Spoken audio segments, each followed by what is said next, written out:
Uma fila imensa chama a atenção no Rio de Janeiro. É no Instituto Nacional de Traumatologia e Ortopedia. Milhares de pessoas tentando marcar consulta para 2013. Um estudante de medicina provoca polêmica na Bahia. Ele quer voltar à faculdade depois de ter cumprido pena de 3 anos por pedofilia. Uma praga no período da seca destrói o alimento do gado em Pernambuco. E produtores fazem caravanas para buscar a palma no sertão de Alagoas. Operação Porto Seguro. Identificado um advogado suspeito de movimentar dinheiro do grupo indiciado pela Polícia Federal. Um hábito planetário. As mensagens de texto por celulares completam 20 anos. Um acidente com mortes no fim de semana faz o governo japonês ordenar uma inspeção minuciosa nos túneis. Festa na família real britânica. Anunciada a gravidez de Kate Middleton, mulher do príncipe William. E chega a noite do embarque do Corinthians para a disputa do Mundial no Japão. Agora no Jornal Nacional.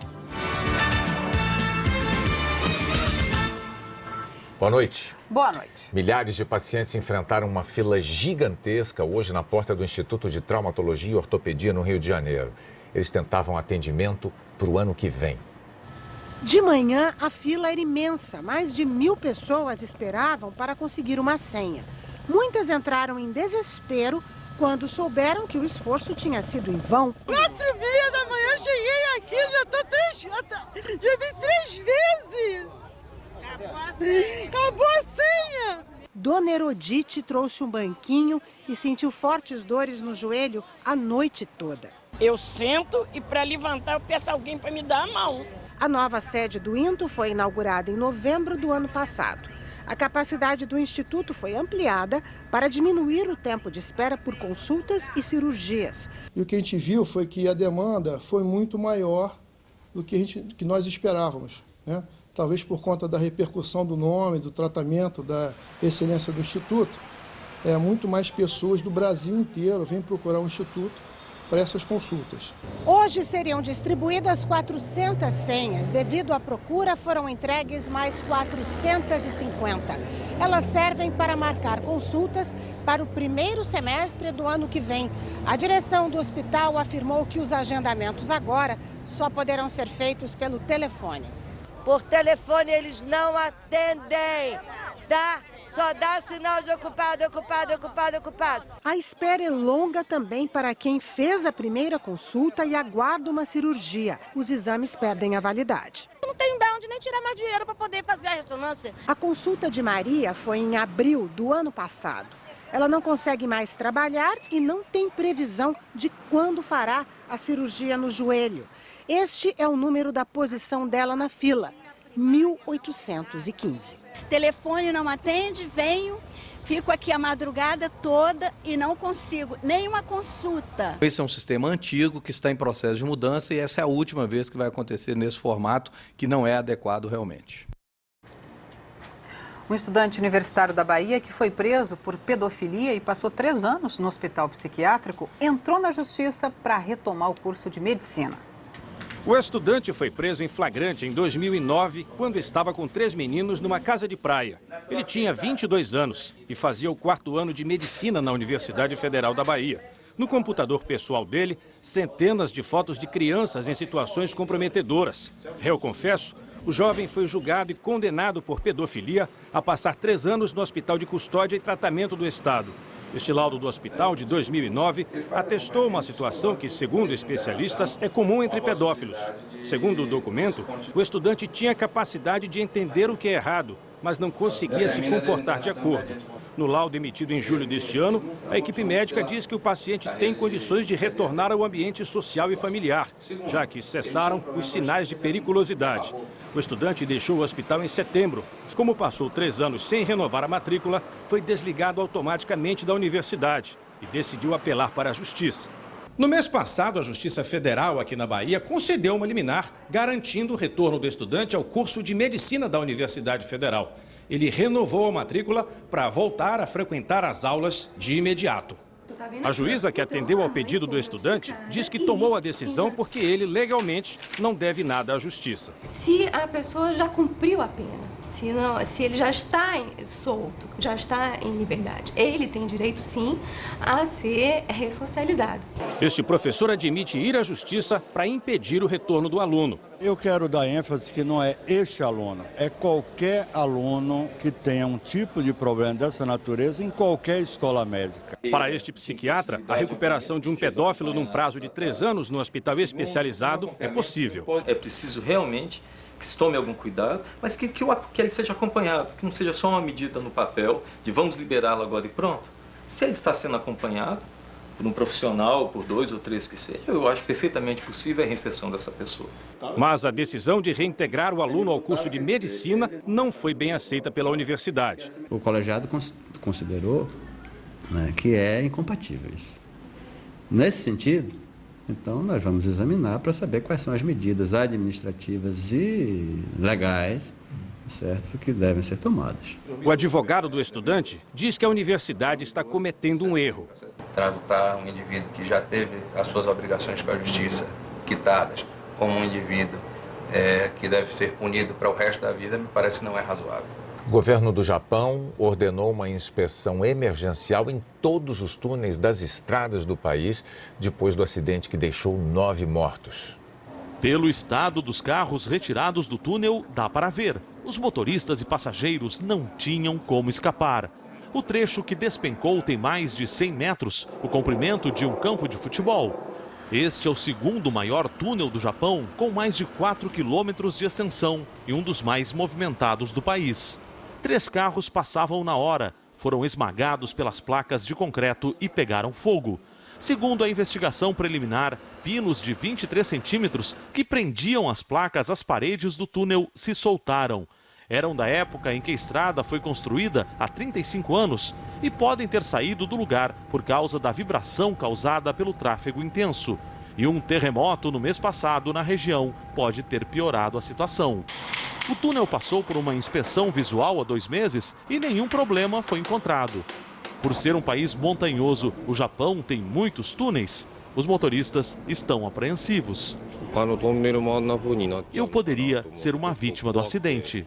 360 túneis têm mais de 30 anos, muitos deles com estrutura semelhante à do que desabou. As empresas que administram as estradas japonesas já começaram a inspecioná-los, desta vez com mais rigor.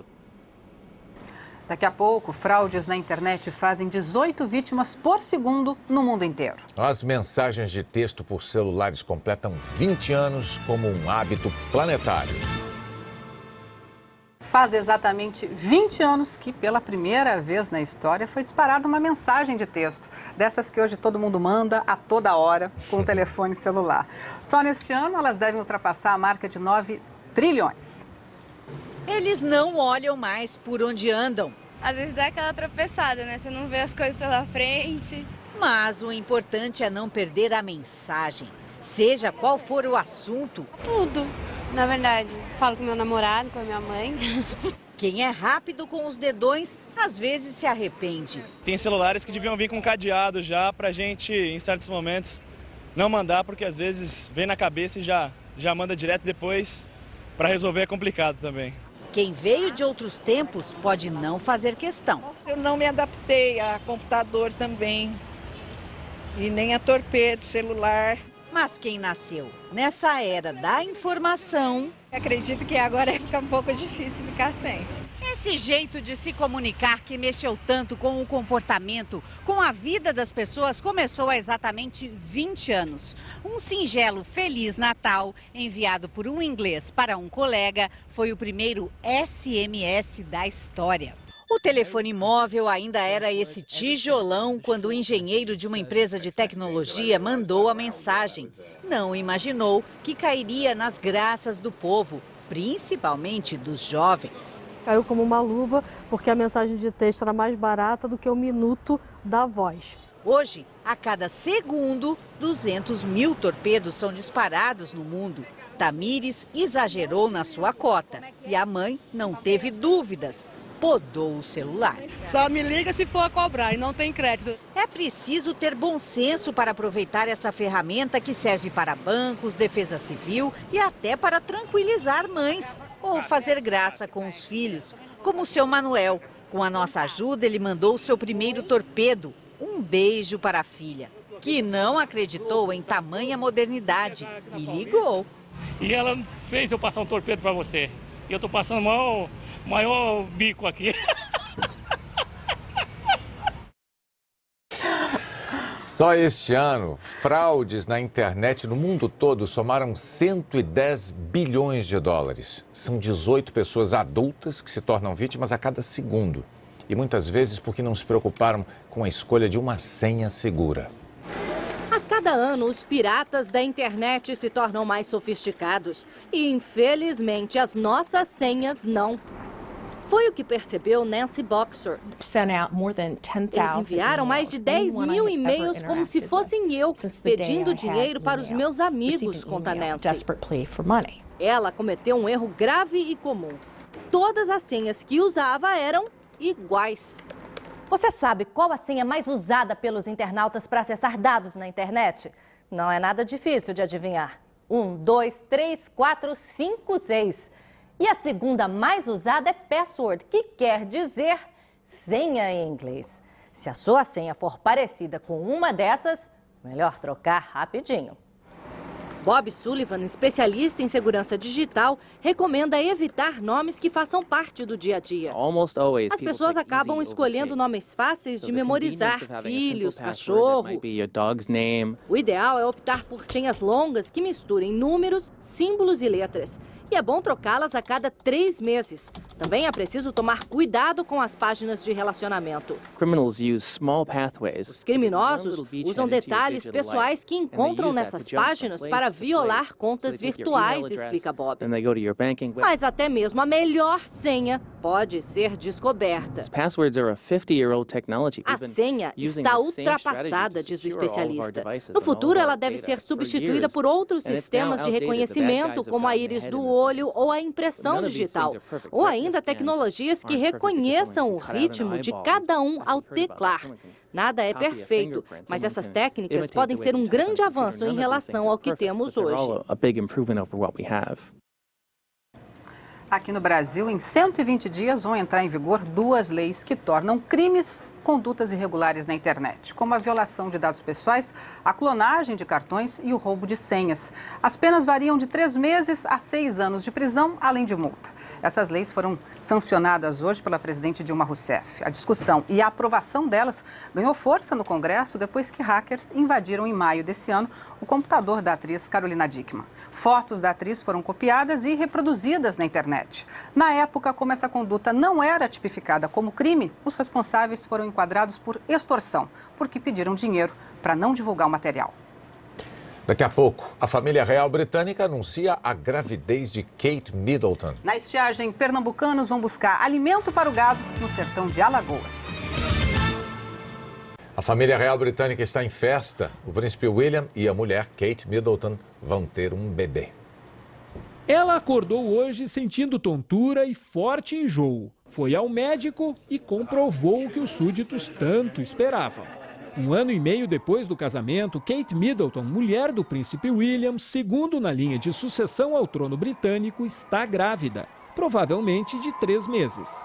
Quando o bebê é o futuro rei ou a futura rainha, o reino inteiro festeja. O país vai virar a noite comemorando, confirma o primeiro-ministro David Cameron. O bebê de sangue azul, que deverá nascer em maio, significa a continuação do poder. Por enquanto, é a bisavó dele que segue firme e forte no trono. O sucessor direto é o vovô, Charles, depois o pai, William, que desde que estava na barriga da mãe, a princesa Diana, já era alvo dos paparazzi. A família real espera que desta vez a imprensa sensacionalista seja um pouco mais respeitosa. Apesar das promessas de trégua com o casal, há 2 meses Kate foi mostrada de topless na França. Ela e o marido sabem que a gravidez é um evento real. Daqui para frente, essa será a barriga mais fotografada do planeta. Seja menino ou menina, um dia esse bebê vai ocupar o Palácio de Buckingham. A lei que dava preferência a filhos do sexo masculino na linha de sucessão foi abolida no ano passado.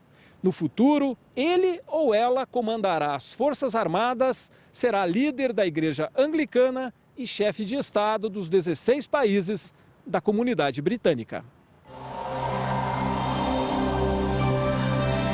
Faltam menos de 3 semanas para o verão e o calor toma conta do Brasil. As temperaturas estão acima da média de norte a sul do país. Amanhã, a máxima alcança 34 graus em Porto Alegre, a mesma temperatura do Rio, de Macapá e de São Luís. A responsável é uma grande massa de ar quente e úmido. E justamente por causa do tempo abafado, pode chover em toda essa área que começa no Rio Grande do Sul, passa pelo Acre, Roraima e vai até